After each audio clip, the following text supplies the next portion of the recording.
تجرو ربو ما بيخا الحمد لله أسين نوجه dhugaa dubbachuudhaaf hedduun qaanfadhe akka Oromootti inni sunilleen dhibamee albama 10 ol bilaashitti nu gumaachee osoo homaallee godhiniif addunyaa kanarraa dabre har'ammoo waa lama dhaammatee deeme Oromoo tokkummaa teessan jabeessaa maatii tiyyas na jabeessaa haati manaa tiyya obboleettii tiyya haadha tiyya hiriyaa tiyya jaartii tiyya waa hunda kiyya yeroo arrakkadhe nan ganne isin irraan gatiin haadha je haati manaa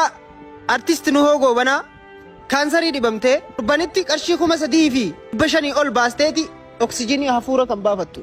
yaaboo hafuura rabbiin baafachuudhaaf eeyyamee fundaaf maallaqa kaffalu jirra warri gargaaraa turtanis ni jirtanii galatoomaadha isiniin jenna garuu ammammoo nama biyya alaatitti ishii yaalu arkameeti maallaqa asii proses ittiin gootee biyya alaa ittiin deemtu dhabame bro asii paaspoortii baasuufiin hin danda'amne ammarra paaspoortii baasuudhaaf dhufanii waajjira fayyaa Oromiyaa dhaqanii hin arkanne konkolaataa isin agartan tana qarshii 3,500 guyyatti kireeffame nama tokkootu kireeffateef daamatti wanni deebi'aniif immoo paaspoortii hin arkanne maaliif xalayaa waajjira fayyaa irraa baasaa fidaa jedhanii waajjirri fayyaa Oromiyaa yaa paaspoortii argachuudhaaf waajjirri fayyaa Oromiyaa immoo boordii hospitaala itti yaalamu turtanii san isaanirraa gara waajjira fayyaa Oromiyaatti waajjirri fayyaa Oromiyaa irraa immoo gara immigireeshinaatti akka barreessuuf xalayaa tana fidaa jedhanii saniif gaddeebuu jiran isaanumarraa dhageenyaa mee akkanumatti bira geenye ilaalla yaa kunoo konkolaataa kana keessa jiranii mee isaan xiqqoo nagaa akkam mee akkamitti jirtan maalitti jirtan تجرو ربو ما بيخا الحمد لله أسين نوجه amma kuni kaaba isinirra jiru kun maali oksijiina أكسجين مالين تنتهي makiinaa tana kireeffattanii dhuftanii mi كريفنا maalirra jirtan biyya alaatti yaalamuudhaaf namni akka isin argamee waan ittiin deemtan dhabdanii dhageenya أكسي ما قافة جرقة qarshii meeqa nama isin barbaachisanii beeytanii أنكنا جد أمينتني ممنه أما وأنا مبازة بورتي فوجة وان جد أبيتني أكسيتي ورّي أفوشا خيّتكو نغرغارة إسانيتو نفيدي أماهو dhimmi paaspoortii hoo maalirra isinii gahe نكيني بكتكالي كنا أرديني أرغوديني تينا تبقى ممال دكان جلاني